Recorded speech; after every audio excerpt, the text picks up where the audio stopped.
জোর কদমে চলছে যুবসাথী ও ভূমিহীন কৃষকদের প্রকল্পের কাজ।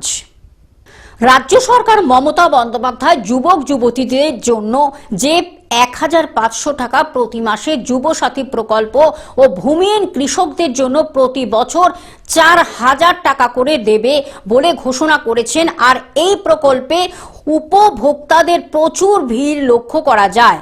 সীমান্তবর্তী মুর্শিদাবাদ জেলার রানীনগর ২ ব্লকে যত সময় যাচ্ছে ততই যেন উপভোক্তাদের সংখ্যা বেড়ে চলেছে। আর তার পরিপ্রেক্ষিতে চলছে জোর কদমে কাজ। এই ক্যাম্প মূলত ১৫ থেকে ২৬ ফেব্রুয়ারি পর্যন্ত চলবে আর টাকা মিলবে ১ এপ্রিল থেকে।